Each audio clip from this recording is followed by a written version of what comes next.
स्वागत है दोस्तों, एक बार फिर से आपके अपने चैनल VIIC में। और मैं अमित कुमार सोनी लेटेस्ट अपडेट के साथ नई जानकारी के साथ एक बार फिर से सभी के समक्ष उपस्थित हूं। तो दोस्तों, जो भी चैनल पर नए हैं, अभी तक सब्सक्राइब नहीं किया है तो सब्सक्राइब जरूर कर लें, शेयर भी करें वीडियो को, और पसंद आता है तो लाइक करें, लेकिन बेल आइकॉन पर प्रेस करना बिल्कुल ना भूलें।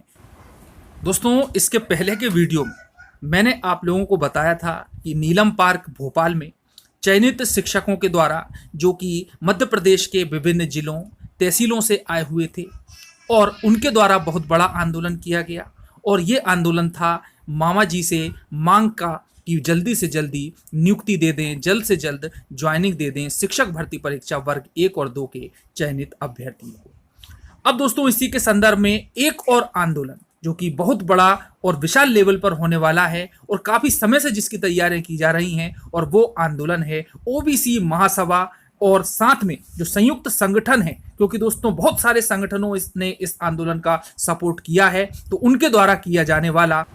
एक विशाल आंदोलन जो कि ओबीसी के हितों को और उनके अधिकारों को एक संरक्षण प्रदान करने के लिए किया जाएगा। काफ़ी असमानता केंद्र और राज्य सरकार में ओबीसी के प्रति देखने को मिली है, और इसका उदाहरण हमने देखा कि हाई कोर्ट का जो निर्णय 27% आरक्षण को रोकना, केवल 14% ही मान्य करना, केंद्र और राज्य सरकार में पर्याप्त प्रतिनिधित्व न दिया जाना, ऐसी कई सारी असमानता हैं, कई सारे भेद हैं जो कि ओबीसी वर्ग के साथ में किए जा रहे हैं। और ये आंदोलन शुरू होगा दोस्तों मुख्यमंत्री आवास के घेराव से, क्योंकि मध्य प्रदेश में भी काफी असमानता की स्थिति है ओबीसी समुदाय के प्रति, ओबीसी वर्ग के प्रति। तो दोस्तों, इसी के संबंध में आज हम बात करने वाले हैं कि जो सौरभ लोधी हैं महासभा के, उन्होंने क्या कहा है और किन किन मुद्दों पर यहाँ पर चर्चा की है। और उसके साथ ही दोस्तों, सबसे पहले हम बात करेंगे कि किस प्रकार से जो कल का आंदोलन है 28 जुलाई का, उसकी तैयारियां की जा रही हैं। तो दोस्तों, जैसा कि आप ये देख पा रहे हैं, पिक्स के माध्यम से भी दिख रहा है कि पूरी की पूरी तैयारियां की गई हैं, बैनर बनाए जा रहे हैं, उससे संबंधित कैप्स बनाई जा रही हैं कि 27% आरक्षण लागू किया जाए, और एक बड़े ही विशाल आंदोलन की तैयारी यहां पर सुचारू रूप से चालू है। तो आइए दोस्तों, अब हम बात करते हैं सौरभ लोधी की, जिन्होंने कि काफी कुछ मुद्दों पर कहा है, और सीधा सीधा उन्होंने आक्रोश के स्वरूप एक ऐसी चेतावनी गवर्नमेंट को दी है और कहा है कि ओबीसी वर्ग को कमजोर ना समझे बीजेपी, वह जड़ से जड़ हिला सकती है और तानाशाही सरकार का शासन हिलाने की क्षमता रखती है, तख्ता पलट करने की क्षमता रखती है। तो आइए दोस्तों, एक पेपर की कटिंग के माध्यम से हम इसको समझने का प्रयास करते हैं कि आखिर क्या क्या कहा है सौरभ लोधी ने ओबीसी आरक्षण के संबंध में, इस आंदोलन के संबंध में। दोस्तों, जैसा कि आप ये देख पा रहे हैं कि सौरभ लोधी जो कि ओबीसी महासभा के हैं, वो कहते हैं कि केंद्र और राज्य की भाजपा सरकार ओबीसी समाज का दमन करने में लगी है। ओबीसी महासभा नेता सौरभ लोधी ने लगाए कई सारे आरोप। साथ में ही दोस्तों, उन्होंने तारीफ भी की है कि कई सारे ऐसे संगठन हैं, और दोस्तों गौरतलब है कि 100 संगठन ऐसे हैं जिन्होंने कि ओबीसी के इस आंदोलन का समर्थन किया है। और दोस्तों, जो भी गवर्नमेंट के खिलाफ जो भी दमनकारी नीतियां रही हैं, उनके खिलाफ प्रदर्शन के लिए उग्र आंदोलन 28 जुलाई 2021 को भोपाल में किया जाएगा। अब दोस्तों, शिक्षक भर्ती में चयनितों के साथ शिवराज सरकार ने जो अन्याय किया है, उसके बारे में उन्होंने क्या लिखा है। सौरभ लोधी ने कहा कि 2 वर्ष पूर्व कांग्रेस की कमलनाथ सरकार ने शिक्षक भर्ती का रिजल्ट जारी किया था, और इस भर्ती में ओबीसी समाज के पात्र अभ्यर्थियों को 27% आरक्षण दिया गया था, जिसे न्यायालय में चुनौती के दौरान शिवराज सरकार द्वारा ओबीसी के समर्थन में सही पैरवी नहीं किए जाने के कारण ओबीसी का आरक्षण 14% कर दिया गया, और ये सब हम जानते हैं। और इसका परिणाम ये रहा कि 14% क्लियर लिस्ट के साथ में और 13% होल्ड के साथ में ज्वाइनिंग की प्रोसेस गवर्नमेंट शिक्षा विभाग करने जा रहा है, जो कि 13% होल्ड पर किए गए ओबीसी वर्ग के अभ्यर्थियों के साथ घोर अन्याय है, और इसका भी विरोध किया जाएगा। और साथ में जो 2 साल से चयनित शिक्षक मांग कर रहे हैं कि जल्द से जल्द ज्वाइनिंग दी जाए, तो इसको भी आंदोलन में शामिल किए जाने का कार्यक्रम इस ओबीसी महासभा के 28 जुलाई के आंदोलन में शामिल है, उसमें निहित है।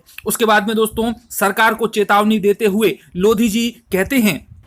कि ओबीसी समाज को कमजोर ना समझे भाजपा सरकार। ओबीसी महासभा के नेता सौरभ लोधी ने बड़ी संख्या में ओबीसी समाज के सदस्यों से मुख्यमंत्री आवास का घेराव करने भोपाल पहुंचने का आह्वान किया है। इसी के साथ सौरभ लोधी ने भाजपा सरकार को चेतावनी देते हुए कहा कि ओबीसी समाज के साथ सुप्रीम कोर्ट को हथियार बनाकर राजनीतिक इस्तेमाल करते हुए जो दमनकारी नीति भाजपा चला रही है उसमें संपूर्ण ओबीसी समाज वाकिफ है और अच्छी तरह से जानता है। सौरभ लोधी ने कहा कि भाजपा सरकार ओबीसी समाज को कमजोर समझने की भूल बिल्कुल न करे। वह समाज जड़ से जड़ हिला सकता है, इस तानाशाही सरकार को उखाड़ फेंकने की ताकत रखता है। तो दोस्तों ये है स्वरूप इस आंदोलन का और बड़ा ही जबरदस्त ये आंदोलन किया जाना है भोपाल में, जो कि मुख्यमंत्री आवास घेरने से शुरू होगा। और इसकी जो प्रमुख मांगे, जैसा कि मैंने आप लोगों को पहले भी बताई थी कि ओबीसी के 27% आरक्षण को लागू करवाना, नीट में जो ओबीसी आरक्षण समाप्त किया गया है उसको फिर से प्रतिनिधित्व प्रदान करना, शासकीय सेवाओं में केंद्र और राज्य सरकार की सर्विस में पर्याप्त प्रतिनिधित्व प्रदान करना और पर्याप्त हक प्रदान करना। तो दोस्तों इस प्रकार से ये आंदोलन एक बहुत ही बड़ा आंदोलन होने वाला है और एक बहुत बड़ा आमूलचूल परिवर्तन किया जाएगा ओबीसी आरक्षण के मुद्दे पर। दोस्तों इसके पहले भी बालाघाट में ओबीसी महासभा के द्वारा रैली निकालकर नारेबाजी की गई और ओबीसी को पर्याप्त हक दिलाने की और ओबीसी को पर्याप्त प्रतिनिधित्व दिलाने की कोशिश हर बार की जा रही है। और दोस्तों इसी प्रकार से एक उदाहरण के रूप में मैं आप लोगों को रैली बताता हूं एक वीडियो क्लिप के माध्यम से, जो कि बालाघाट में प्रदर्शन किया गया था ओबीसी महासभा के द्वारा। तो देखें दोस्तों वह वीडियो क्लिप।